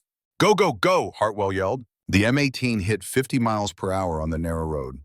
Trees flashed past, stone walls, farmhouses. Behind them, the Panther gave chase. But the Panther's top speed was 30 miles per hour. The M18 was pulling away. Then a second Panther appeared, from a side road, ahead of them, blocking their escape route. Drummond swore, slammed the brakes. The M18 skidded sideways. "Mitchell target, Panther front. Identified, range 800. Fire when ready." The M18's 76mm gun cracked. The shell hit the Panther's turret, bounced off. The armor was too thick. The Panther returned fire. The shell hit the road 10 feet in front of them. Fragments peppered the M18's thin armor. "Hank, back up, now." Drummond threw the M18 into reverse. The transmission screamed. They backed down the road at 40 miles per hour. The first Panther was closing. 500 yards. 400. Hartwell made a decision. "Hank, stop. Mitchell, target rear Panther. Aim for the track." "Sir, if we miss..." "We are not going to miss. Fire." The M18 stopped. Mitchell fired. The shell hit the Panther's left track, blew it off in a spray of metal links. The Panther slewed sideways, stopped, immobilized. "Hank, go, around it, fast." The M18 accelerated, swung wide around the crippled Panther, passed within 30 yards of it. The Panther's turret was still traversing, trying to track them. Too slow. They were past. Clear. The road ahead was open. 50 yards, 100, 200. Then the world exploded. The sound was deafening. The M18 lurched. Something hit the rear hull. Fire, smoke. A third Panther. Hidden in the trees, they had driven past it. The M18 kept moving. Drummond did not stop. But something was wrong. The engine was making a sick, grinding sound. Smoke pouring from the engine deck. "We are hit," Hayes said. His voice was surprisingly calm. "How bad?" Hartwell asked. Drummond glanced at the instruments. "Engine is dying, sir. Maybe 2 miles, maybe less." Hartwell looked back. All 3 Panthers were out of sight now, but they would follow. He keyed the radio. "Steel 6, this is Steel 2-1. We are hit, engine damaged. Estimate 5 minutes to reach friendly lines. Request covering fire. Over." The response was immediate. "Steel 2-1, Steel 6, roger. Artillery standing by. Continue on current route. Out." The M18 limped down the road. 40 miles per hour, 30, 20. The engine was dying. 1 mile, half a mile. Hartwell could see American positions ahead. Infantry, a Sherman tank, safety. Then the engine seized, locked solid. The M18 coasted to a stop, 400 yards short of the American lines. "Everybody out," Hartwell ordered. "Hank, set thermite charges. We are not leaving it for the Germans." They bailed out. Drummond pulled the thermite grenades from the stowage, placed them on the engine deck, pulled the pins. "Run." They ran across an open field, toward the American lines. Behind them, the M18 burst into flames as the thermite grenades ignited. Machine gun fire erupted from the German positions they had just escaped. Bullets cracked past their heads, kicked up dirt at their feet. Hartwell ran, focused on the American lines, on Mitchell ahead of him, on Hayes behind him, on Drummond beside him. 200 yards. A bullet hit the ground next to Hartwell's foot. Another tugged at his sleeve. 100 yards. American soldiers were waving them in, shouting, covering fire from rifles and machine guns. 50 yards. They dove over a low stone wall, landed hard, breathing like they had been drowning. An infantry lieutenant crawled over. "You guys okay?" Hartwell nodded, could not speak. His lungs were burning. "What the hell were you doing out there?" "Reconnaissance," Hartwell managed. "Well, you sure stirred up a hornet's nest. We counted 3 Panthers following you. There are more, a lot more, about 100 tanks 2 miles that way." The lieutenant's eyes widened. "Jesus, I need to report this." He crawled away. Hartwell lay on his back, looked up at the gray Norman sky. Mitchell crawled over. "Sir, you all right?" "Yeah, you?" "Little banged up, nothing serious." Hayes appeared. "Sir, we lost the M18. "I know." Drummond was the last. He sat down heavily next to Hartwell. "Sir, I am sorry. I should have seen that 3rd Panther. Hank, you got us out alive. That is all that matters." They sat in silence for a while, the sound of artillery starting to fall on the German positions. American gunners responding to the contact report. "Sir," Mitchell said, "that was the M18, the fast one, the one that was supposed to make all the difference." "Yeah, we almost died." "Yeah." Mitchell was quiet. Then he said, "Sir, speed does not matter if the armor is too thin. One hit and we were done." Hartwell nodded slowly. "The M18 is a scout, a cavalry vehicle, good for reconnaissance, but not for stand-up fights, not for what we do." "What do we do, sir?" Hartwell thought about it, about the doctrine, about Colonel Bruce's vision of fast, aggressive tank destroyers hunting enemy armor, about the reality, about hedgerows and concealed positions and German guns that could kill from 2,000 yards. "We do not hunt, Sergeant. We hold. We support. We are the anvil, not the hammer." He sat up, looked at his crew, his brothers. "When we get back to the battalion, we are sticking with the M10s. Thicker armor, better gun. We give up speed, but we gain survivability." Mitchell grinned. "You telling me you are choosing the turtle over the rabbit, sir?" "I am telling you I want us to live, Sergeant." That night, Hartwell wrote a report on the M18 field test. He was honest. The vehicle was fast, maneuverable, good for scouting, but too vulnerable for sustained combat, too lightly armored. The gun was adequate but not superior to the M10's 3-inch. His recommendation: M18 for reconnaissance battalions, M10 for direct support. He sent the report up the chain of command, did not know if anyone would read it. 3 days later, Colonel Marcus Webb showed up at the battalion area. He looked tired, older. The war was aging everyone. "Captain Hartwell, I read your report." "Yes, sir." "You do not like the M18. "Sir, it is a good vehicle for the right mission, but it is not what this battalion needs." Webb nodded slowly. "Colonel Bruce is not going to be happy. He has been pushing the M18 program for 2 years. "Sir, with respect, Colonel Bruce has not been to Normandy. He has not seen this terrain, the hedgerows, the ambush positions. Speed does not matter if you cannot see the enemy until you are 200 yards away." "What does it matter, Captain?" Hartwell thought about Guettar, about the 81 names, about the promise. Skill matters, training matters, discipline matters. The vehicle is just a tool. It is the men using the tool that make the difference. Webb smiled. It was a sad smile. "You sound like me. 3 years ago, artillery beats tanks because the gun is superior." "You were not wrong, sir. You were just incomplete. The gun is important, but the man behind the gun is more important." Webb pulled out a folder, handed it to Hartwell. "Silver Star. For your actions during the reconnaissance. You got the intelligence we needed. Called in the artillery that broke up the German counterattack before it started. Saved a lot of lives." Hartwell opened the folder, read the citation, closed it. "Sir, I do not deserve this. We almost got killed because I pushed too far." "Captain, you did your mission. You brought your men home. That is what matters." Webb turned to leave, stopped. "Captain, I spoke to your wife." Hartwell went very still. "Sir, I wrote her a letter, told her what you are doing here, told her about the promise you made to Eddie Kowalski, told her about the 81 names." "Sir, you did not have to." "Yes, I did, because she deserves to know. She deserves to know that her husband is not throwing his life away, that he is keeping a promise, that he is saving lives." Webb met his eyes. "She wrote back. She said to tell you that she understands, that she will be waiting, that you should come home, and that you have a son, Thomas, born in June, healthy." Hartwell could not speak. A son, Thomas, born while he was here, fighting, a child he had never seen. Webb put a hand on his shoulder. "Keep the promise, Captain, but also keep yourself alive, because promises do not mean anything if you are not there to remember them." He walked away. Hartwell stood alone in the motor pool. Around him, his battalion worked on their vehicles. Maintenance, repairs, preparing for the next mission. He looked at M10 number 13, Kowalski's name painted on the hull. "I am trying, Eddie," he said quietly. "I am trying to keep both promises, to you and to Sarah, to you and to my sons, but I do not know if I can." The M10 did not answer, but the name on the hull seemed to glow in the fading light.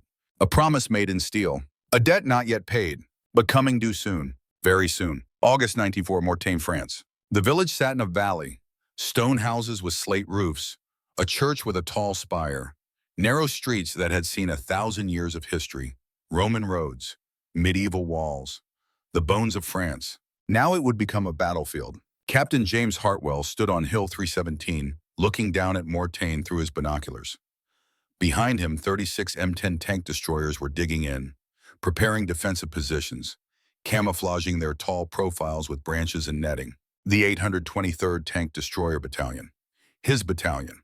112 men, 6 months of brutal training, 2 months of combat in Normandy, 18 German vehicles destroyed, 3 M10s lost, 11 men killed. Their names had been added to the list, painted on the remaining vehicles. 92 names now, 92 ghosts riding with them. Lieutenant Daniel Griffin climbed the hill. He was breathing hard. The summer heat was oppressive even this early in the morning. "Sir, we have a problem." Hartwell lowered the binoculars. "What is it?" "Division wants us to hold in place, no fallback positions, no withdrawal plan." "That is not TD doctrine." "No, sir, but General Bradley's orders are clear. Mortain must not fall. If the Germans take this town, they cut Third Army's supply line. Patton gets isolated, the whole advance stops." Hartwell looked back down at the valley, at the roads converging on the town, at the obvious avenues of approach. "How many Germans?" Griffin pulled out a map. "Intelligence says 2nd Panzer Division, 116 tanks, Panthers, Panzer IVs, some assault guns, plus mechanized infantry. They are forming up 10 miles east. 116 tanks." "Yes, sir."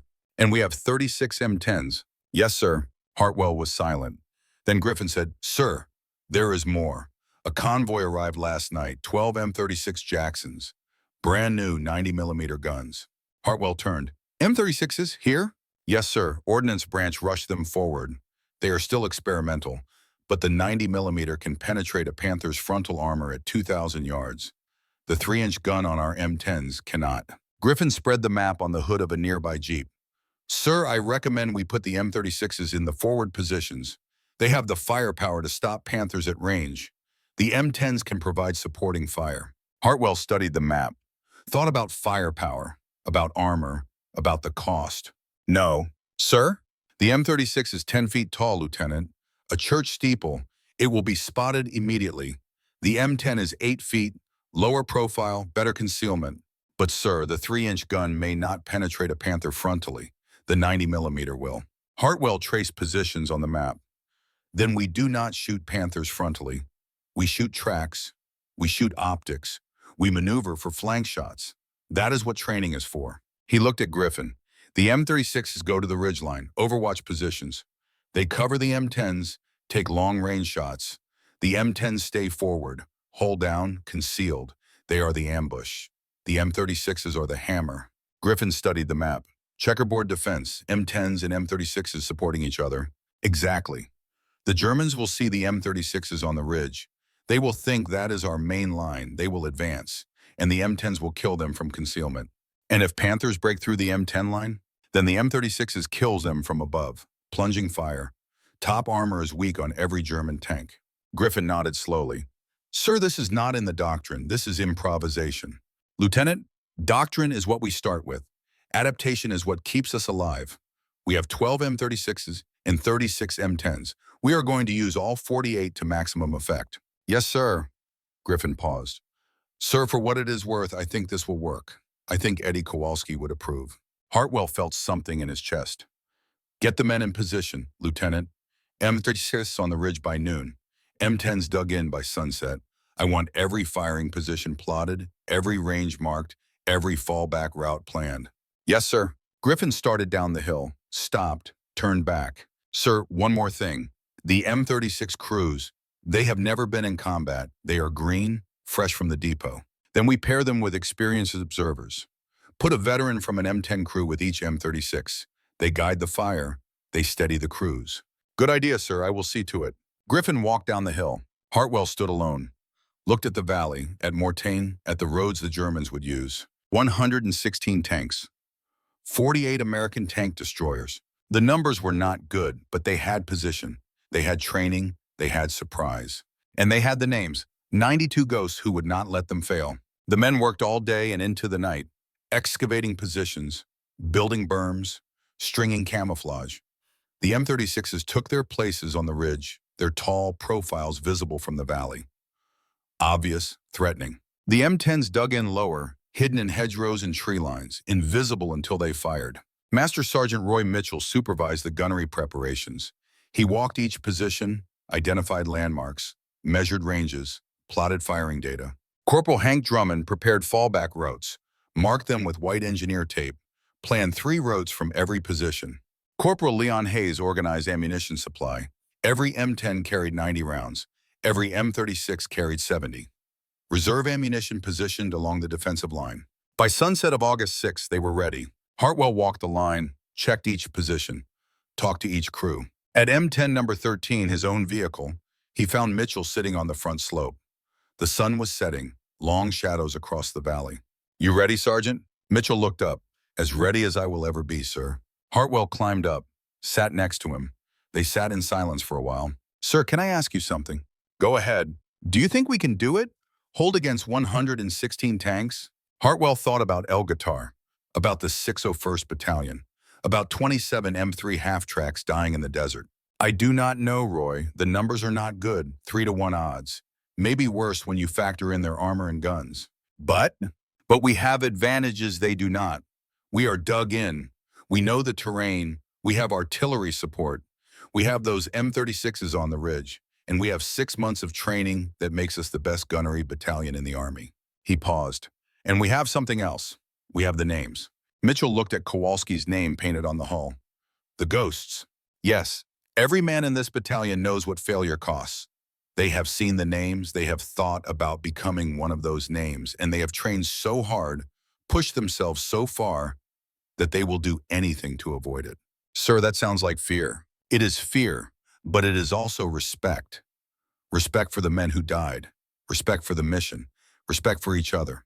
Mitchell nodded slowly. Sir, I was at Patton. I saw men break when the Japanese attacked. I saw units fall apart because they did not trust their officers.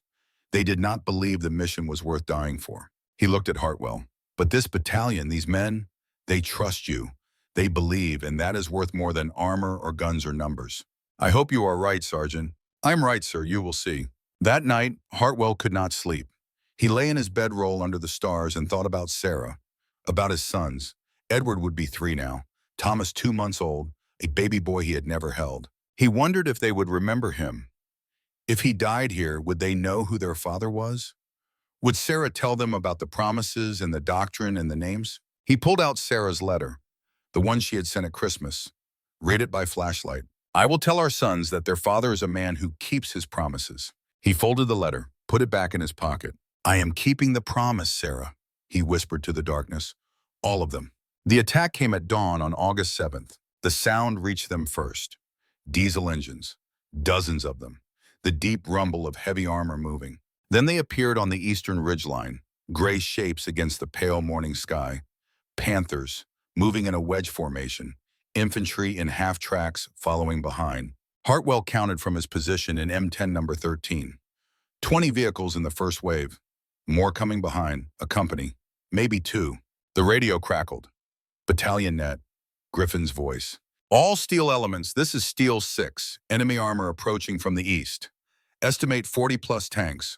Hold fire until they reach phase line alpha. I repeat, hold fire. Phase line alpha was a line across the valley floor, 1,200 yards from the nearest M10 position. Close enough for accurate shooting, far enough that the Germans would be committed to the advance. The Panthers came on, slowly, cautiously. Their commanders knew there would be resistance. They just did not know where. 1,500 yards, 1,400, 1,300. Hartwell watched through his periscope, his hand on the radio transmit key, waiting. 1,200 yards. Steel element 6, fire at will. I repeat, fire at will. The valley exploded with sound. 36 3-inch guns firing almost simultaneously. 12 90mm guns from the ridge joining in. High explosive and armor-piercing rounds crossing the valley in flat trajectories, tracers arcing through the morning air. The lead Panther jerked to a stop, smoke pouring from its engine deck. A second exploded, turret lifting off in a fireball. A third slewed sideways, track blown off. Mitchell's voice, calm and professional. Target, Panther, 11 o'clock, range 1,000, identified. On the way. The M10 rocked as the gun fired. Across the valley, a Panther shuddered. Fire erupted from its hull. Hit, target destroyed, traversing right. The German advance staggered. 12 of the 20 vehicles in the first wave were burning. The survivors began returning fire. 75mm shells from the Panther's long guns. High-velocity rounds that could kill an M10 easily. But the M10s were hull down, concealed, only their turrets visible. Small targets. Most of the German rounds missed, struck the hillside, threw up geysers of dirt. But not all missed. Hartwell saw M10 number 7 take a direct hit. The turret rang like a bell. The crew bailed out, one man on fire. The vehicle burned.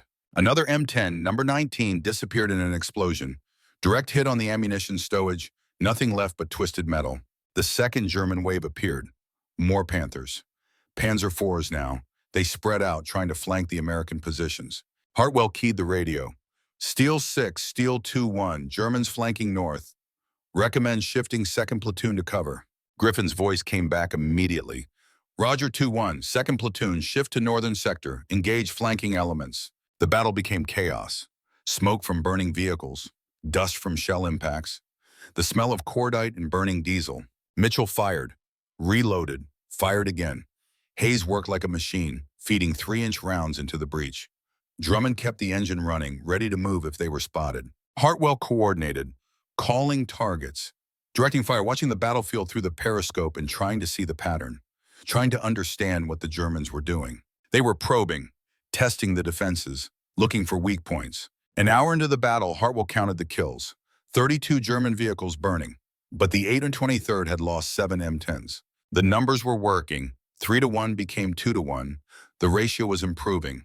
But then the artillery came. German 155mm guns, firing from positions miles away, high-angle fire, plunging down on the American positions. The first salvo hit the reverse slope, killed 3 men from the reserve platoon. The second salvo walked across the forward positions.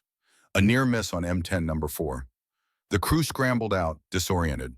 The third salvo hit M10 number 13. The shell did not penetrate.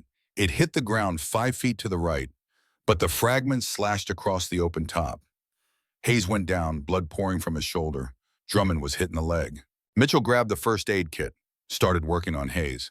Hartwell keyed the radio. Steel 6, Steel 2-1, we are hit. 2 casualties, still operational. Roger 2-1, corpsman on the way. But the Germans were not done. A new sound, deeper, heavier. Tigers, 3 of them, moving up the valley behind the remaining Panthers.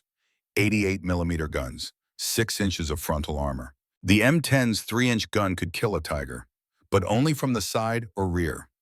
Frontal shots would just bounce off. Hartwell watched the Tigers advance, calculated angles, distances. Mitchell, can you hit the lead Tiger's track? Mitchell was still working on Hayes, trying to stop the bleeding. Sir, I need to finish this. I know, but I need you to shoot. Mitchell looked at Hayes, at Hartwell, made a decision. Leon, hold this, press hard, do not let up. He climbed into the gunner's seat, traversed the turret, acquired the target. Target identified, range 800. Aim for the right track, immobilize it. Roger. The M10 fired. The shell hit low, struck the Tiger's track assembly. Metal links flew.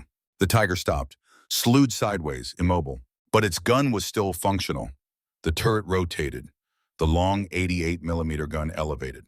Hartwell knew what was coming. Hank, move, now. Drummond, wounded leg and all, threw the transmission into gear. The M10 lurched backward, out of its prepared position, down the reverse slope. The Tiger fired. The shell hit exactly where they had been. The explosion threw dirt 100 feet in the air. They were out of the fight. For now. Griffin's voice on the radio. All steel elements, this is 6.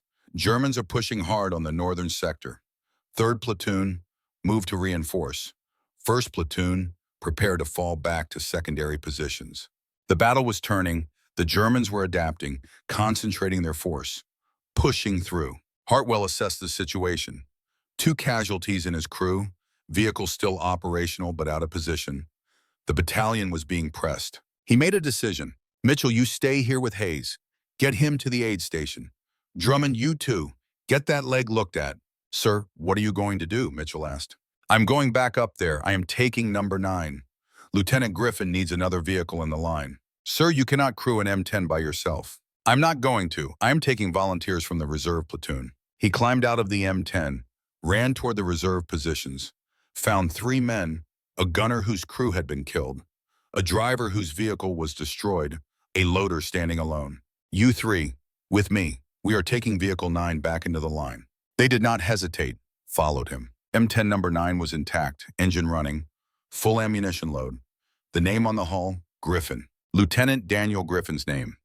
Not because Griffin had died, but because Griffin had insisted. If we are putting names on vehicles, sir, put mine on one. I want to be remembered with them. Hartwell climbed into the commander's hatch. The new crew took their positions. They moved back up the hill, into the forward line, into the fight. The battle raged for 4 days. Day 1, the Germans threw everything they had at Mortain. Panthers, Tigers, Panzer IVs, infantry, artillery, air support until American fighters drove the Luftwaffe away. The 823rd held, traded shots with German armor, killed and died. The valley filled with burning vehicles, German and American both. The M36s on the ridge proved their worth. Their 90mm guns killed Panthers at ranges the M10s could not match. But they also drew fire.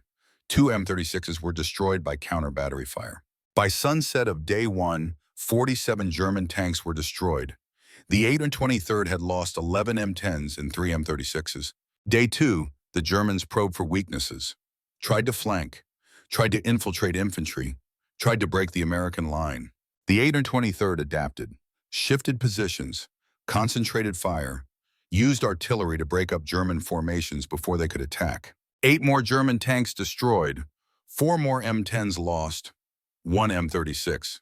Day 3 was the hardest. The Germans committed their reserves.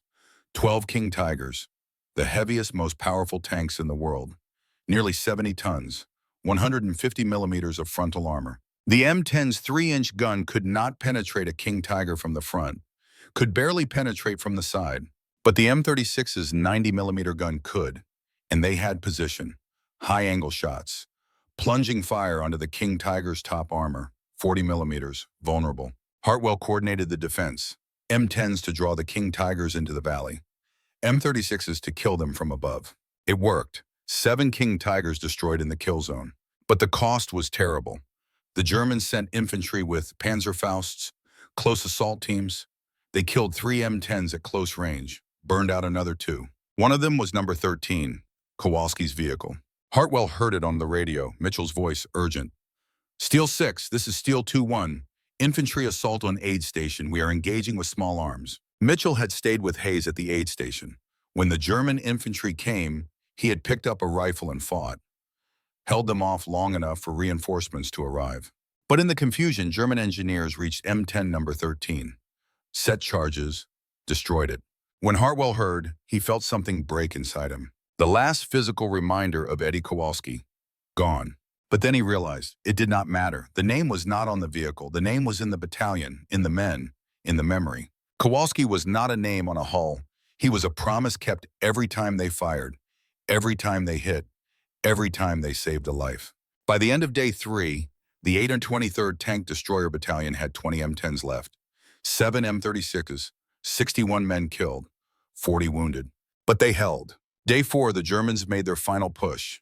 Every remaining tank, 40 vehicles, 1 desperate assault to break through. The 823rd was down to 13 M10s and 5 M36s.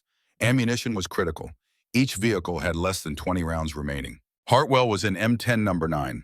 The crew around him were exhausted, filthy, deaf from 4 days of constant firing. But they fought. The German attack came at dawn, a mass charge, Panthers and Panzer IVs in a wedge, trying to overwhelm through sheer numbers. The M10s fired methodically, carefully, making every shot count. Mitchell, who had returned to the line with his shoulder bandaged, was on the radio coordinating fires. Steel 2, target left. Steel 5, target center. Steel 7, hold fire until they close. Hartwell was in the thick of it, calling targets for his gunner, watching Panthers die, watching American positions get hit. The Germans reached 200 yards, close assault range. Then American artillery opened up, pre-planned fires, concentrations that had been plotted days ago. The valley became an inferno. The German attack broke. The survivors retreated, limped back toward their own lines. By noon, it was over. The valley was silent except for the crackle of burning vehicles. Smoke rose into the sky. The smell of death was everywhere. Hartwell climbed out of the M10, stood on the hillside, looked down at the battlefield. 89 German tanks destroyed, plus assault guns, half-tracks, trucks. 2nd Panzer Division had been shattered. The 823rd Tank Destroyer Battalion had started with 36 M10s, 12 M36s, and 112 men. They ended with 4 M10s, 2 M36s, and 51 men. But they had held. Mortain did not fall.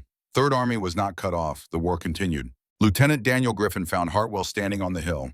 Griffin was wounded, bandage around his head, arm in a sling, but alive. "Sir, we did it." Hartwell looked at him. "At what cost, Daniel?"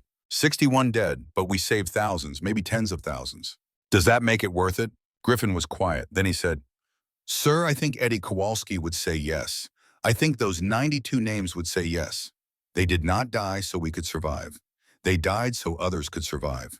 Hartwell nodded slowly. "That is the covenant, is it not? We trade our lives for theirs." "Yes, sir, that is the covenant." Colonel Marcus Webb arrived 2 days later. He walked the battlefield with Hartwell, looked at the destroyed vehicles, German and American. They stopped at a crater where M10 number 7 had been. Nothing left but scorched earth and twisted metal. "Captain Hartwell, I have read the preliminary reports. 400 German casualties, 89 vehicles destroyed against 1 battalion. Hartwell said nothing. "You held against odds that doctrine said you could not hold against. You improvised, you adapted, you saved Third Army." "Sir, I lost 61 men. You saved thousands, maybe tens of thousands." Hartwell looked at him. "Does that make it worth it? 61 lives for thousands?" Webb was quiet for a long time. Then he said, "I do not know, Captain. I have been asking myself that question since Louisiana, since I called artillery on a position without checking for friendlies. I do not have an answer." He pulled out a folder. "What I do have is this: battlefield promotion to major, command of a provisional tank destroyer group, 3 battalions, and a recommendation for the Distinguished Service Cross." Hartwell took the folder, did not open it. "Sir, I do not want a promotion. I do not want a medal. I want my men back. I want Eddie Kowalski back. I want Lieutenant Griffin back. I want 61 men to be alive instead of names on a casualty list." "Griffin is not dead, Captain. He is in the aid station, wounded but alive." Hartwell felt relief wash over him. "I thought, when I saw his name—" "I know, but he insisted his name go on a vehicle, said if you were going to put 92 names on hulls, his should be there too, with them." Webb put a hand on his shoulder. "Captain, I am recommending that Tank Destroyer branch be abolished, not because it failed, because it succeeded. You proved that doctrine can work when the right men lead it. But you also proved that we do not need a separate branch. We just need good officers who understand combined arms, who care about their men more than the manual." "Sir, what about all the training, the equipment, the units?" "M10s and M36s will go to armor battalions. The doctrine will be incorporated into standard anti-tank operations. The men will be reassigned to other units, but the lessons will remain. The sacrifice will not be forgotten." He paused. "And you, Major Hartwell, will help write the new doctrine, based on what you learned here, at Guettar, in Normandy, at Mortain, so that the next generation does not have to learn these lessons in blood." Hartwell looked across the battlefield, at the burning vehicles, at the graves registration teams collecting bodies, at the survivors, hollow-eyed and exhausted. "I will do it, sir, but on one condition." "What is that?" "The names, every man who died in Tank Destroyer Force, every one of the 92 from this battalion, every one of the 81 from Guettar, all of them. Their names go in the manual, not hidden in an appendix, right there in the introduction. So every officer who reads it knows what doctrine costs." Webb nodded. "Done." They walked back toward the American lines. Behind them, the sun was setting, painting the battlefield red. May 1945, Germany. The war in Europe ended. Germany surrendered. The killing stopped. Major James Hartwell received Eisenhower's survey about the future of tank destroyer force. He read the responses from other commanders. Patton, Bradley, Hodges. All recommended abolishing the branch. Hartwell wrote his own response. Tank destroyers did not fail. They adapted. From Guettar's mobile ambush to Mortain's static defense. From M3 half-tracks to M10 Wolverines to M36 Jacksons. But adaptation required leaders who valued men over manuals. Colonel Andrew Bruce taught me that. Sergeant Eddie Kowalski paid for that lesson. Lieutenant Daniel Griffin proved it at Mortain. Recommendation: abolish TD branch. Transfer M18 and M36 to armor. But preserve the ethos. Seek, strike, destroy means destroy the threat, not your own men. Include the names, all of them, in the doctrine, in the manuals, in the history, so that those who come after know what we paid to learn these lessons. He sealed the report, sent it up the chain. 3 weeks later, he received orders. Return to the United States. Assignment to the armor school at Fort Knox. Instructor and doctrine writer. The war was over. He was going home. He stood in the motor pool at the staging area in France. The M10s and M36s were lined up, being prepared for shipment or scrapping. The names were still visible on the hulls. Kowalski, Santos, Reardon, Griffin. 92 names, 92 ghosts. He walked down the line, touched each name, said a silent prayer, a promise, or goodbye. At the end of the line, he found Master Sergeant Mitchell, Corporal Drummond, and Lieutenant Griffin. They had survived, wounded but alive. "Well, gentlemen," Hartwell said, "we are going home." Mitchell grinned. It was the first time Hartwell had seen him smile in months. "About damn time, sir." "What will you do when you get back?" "Me, I'm staying in. Armor, probably. Someone has to teach the next generation how to shoot." Drummond nodded. "Same, maybe as an instructor, teaching drivers." Griffin adjusted his sling. "Sir, I'm staying in too, if you will have me. I want to help write the doctrine. Make sure the names are in it. Make sure they are remembered." Hartwell felt something in his chest. Pride. Gratitude. Love for these men who had fought beside him. "Good, the Army needs men like you." They stood together in silence. Survivors. Brothers. "Sir," Mitchell said, "did we keep the promise to Kowalski?" Hartwell thought about it. About the doctrine, about the battles, about the names. "I think we did. We proved that tank destroyers could work, that the doctrine was not bullshit, but we also proved something else. That doctrine has to serve the mission, not the other way around." He paused. "Eddie made me promise that if he died, it would mean something. 61 men from this battalion died. But they saved Mortain, they saved Third Army, they saved lives. That means something." Mitchell nodded slowly. "Then we kept the promise." "Yes, we kept the promise." September 1945, Fort Knox, Kentucky. Major James Hartwell stepped off the train. Sarah was waiting on the platform. She looked older, tired, but still beautiful. Next to her, 2 boys. Edward, 3 years old. Thomas, 2 months old. In Sarah's arms. Hartwell walked toward them, slowly, like a man approaching something fragile. Sarah did not move, just watched him come. He stopped in front of her. "Sarah." "Jim." They looked at each other. Years of separation, years of anger and fear and loneliness. Then Edward stepped forward. "Are you my daddy?" Hartwell knelt, looked at his son, saw Sarah's eyes, his own jaw. "Yes, I'm your daddy. Mama said you were fighting. Did you win?" "Yes, we won." "Did people die?" Hartwell was quiet. Then he said, "Yes, a lot of people died." "Were you scared?" "Every day." Edward thought about this. Then he hugged Hartwell, wrapped his small arms around his father's neck. Hartwell held his son, felt his weight, his warmth, his life. Sarah knelt down beside them, held out the baby. "This is Thomas, your other son." Hartwell took the baby carefully, held him for the first time. Thomas looked up at him with wide eyes. Did not cry, just looked. "Hello, Thomas," Hartwell whispered. "I am your father. I am sorry I was not there when you were born." He looked up at Sarah. She was crying. "I'm sorry," he said, "for everything, for choosing duty over family, for the years I missed, for the pain I caused." Sarah wiped her eyes. "I know. Colonel Webb told me. He explained about the promise, about Eddie Kowalski, about Mortain." She put her hand on his face. "You kept the promise, Jim, to Eddie, to your men. Now you need to keep a promise to me, to these boys. You need to be here, not in the past, not with the ghosts, here, with us. Hartwell pulled her close, held his wife and sons. I promise. They went home, a small house on post, quarters assigned to instructors. That night, after the boys were asleep, Hartwell and Sarah sat on the porch. The Kentucky evening was warm. Fireflies danced in the darkness. Jim, Colonel Webb sent me something. A list. He said you would want to see it. She handed him an envelope. Inside was a document. Typed, official. Tank Destroyer Force casualties, 1941 to 1945. 20,000 names, listed alphabetically. Unit.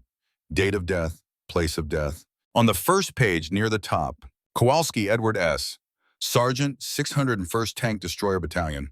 Killed in action, 23 March 1943, El Guettar, Tunisia. Hartwell traced the name with his finger. I kept the promise, Eddie, he whispered. Sarah put her hand on his. He knows. 1950, Korea. Master Sergeant Roy Mitchell trained tank crews in Japan, preparing them for combat against North Korean T-34s. He taught them the Hartwell method. Shoot, move, shoot. First round kills. Discipline under fire. One of his students asked, Sergeant, where did you learn this? Mitchell smiled. From the best tank commander I ever knew. Major James Hartwell. He taught me that doctrine serves men, not the other way around. The student wrote it down in his notebook. The lesson spread. From Korea to Vietnam, from M26 Pershings to M48 Pattons to M60s. The doctrine evolved, but the core remained. Seek, strike, destroy. But protect your men. 1965, Vietnam. Colonel Edward Hartwell, Jim's oldest son, commanded an armor battalion, M48 Pattons, fighting in the Ia Drang Valley. He used his father's tactics, mobile defense, concentration of fire, first-round kills. 0 tanks lost in 3 months of combat. When reporters asked his secret, he said, My father taught me to care about the 10, every decision, every order. What does it cost? And is it worth it? They wrote it down, published it, young officers read it. The legacy continued. 1973, Fort Knox. James Hartwell, now 73 years old, visited the Patton Museum. He walked slowly. Age had bent him, but his eyes were still clear. He stopped in front of an M36 Jackson. Vehicle number 13. On the hull, painted carefully, Kowalski. A plaque read, M36 Tank Destroyer 23rd Tank Destroyer Battalion Mortain, France, August 1944. Commander, Major James Hartwell. 89 enemy vehicles destroyed. Seek, strike, destroy. Below the plaque, a list. 92 names, the men of the 8th and 23rd who had died. Hartwell stood there for a long time, reading the names, remembering the faces. A voice behind him. Great-Grandpa Jim. He turned. A young captain stood there, 28 years old, in dress uniform. Next to him a boy, 4 years old. Tommy, Hartwell said. His grandson nodded. Yes, sir, I am taking command of a tank company next month. Wanted to show my son where it started. The boy, Hartwell's great-grandson, stared at the M36. Did you drive that, great-grandpa? Hartwell knelt slowly, looked at the boy. Yes, I commanded that tank. At a place called Mortain, we fought against 116 German tanks. We had 48. Did you win? Yes, we won. Were you scared? Hartwell smiled. The same question Edward had asked in 1945. Every day. But I had brothers. We took care of each other. The boy thought about this. Like Captain America? Hartwell shook his head. No, Captain America is a hero. We were just tank destroyers, men doing a job, keeping a promise. Tommy helped Hartwell stand. Sir, I read your doctrine manual, the one you wrote after the war. It is still used today. The principles are the same. What principles? Mission first, but men always. Doctrine serves people, not the other way around. And every decision has a cost. Make sure it is worth it. Hartwell nodded. Yes, that is what I learned. What Eddie Kowalski taught me. He looked at the names on the plaque. What they all taught me. They stood together. 3 generations, looking at the M36, at the names, at the legacy written in steel. Tommy's son tugged on Hartwell's hand. Great-grandpa, what was the promise? Hartwell looked down at him, saw the future, saw the continuation. The promise was simple. Make their deaths mean something. Make sure the doctrine works. Make sure the next generation does not have to learn the same lessons in blood. He paused. And we kept it, all of us, from Eddie Kowalski to me, to your grandfather Edward, to your father Tommy, to you. We all kept the promise. The boy did not fully understand, but he would, someday. Hartwell turned to leave. took one last look at the M36. At Kowalski's name, I kept the promise, Eddie, and so did everyone who came after. That is legacy. He walked out of the museum. Sarah was waiting outside. She was 71 now, still beautiful, still patient. Did you say goodbye? She asked. Yes. Good. Then let's go home. They walked to the car. Behind them, the museum held the M36, held the names, held the promise. The sun was setting, painting Fort Knox in gold and red. The last tank destroyer and the last promise. But not the end, because every tank commander who came after carried the lesson. Every officer who read the doctrine learned the names. Every soldier who trained learned the cost. And the promise continued, from generation to generation. From steel to flesh to memory to legend. Seek, strike, destroy, but never forget the cost. Never forget the names. Never forget the promise. That is the covenant, written in iron, sealed in blood, remembered forever. Epilogue, 2003, Iraq. A young lieutenant stood in the turret of an M1 Abrams tank, 23 years old, third-generation armor officer. His great-grandfather had been at Mortain, his grandfather in Vietnam, his father in the Gulf War. Now him, in Baghdad, facing T-72s and insurgents in a war without clear lines. Before the invasion, his father had given him a book, old, worn, the cover faded, Tank Destroyer Doctrine and Tactics, 1946 edition, written by Major James Hartwell, Lieutenant Daniel Griffin, and others. In the introduction, before the technical details, a list of names, 20,000 men, who died learning the lessons written in the book. At the top of the list, Kowalski, Edward S. His father had said, read the names, remember the cost. Make sure your decisions are worth it. The lieutenant read the names. Everyone, before every mission. And when he made decisions, when he called fires, when he maneuvered his platoon, he remembered. Doctrine serves men. Every decision has a cost. Make sure it is worth it. The lessons endured. The promise continued. From 1941 to 2003 and beyond. Tank destroyers died. The branch was abolished. The vehicles were scrapped. But the covenant remained. Written in iron, sealed in blood, remembered forever. And somewhere in the place where soldiers go when they die, Eddie Kowalski smiled. Because the promise had been kept. The end.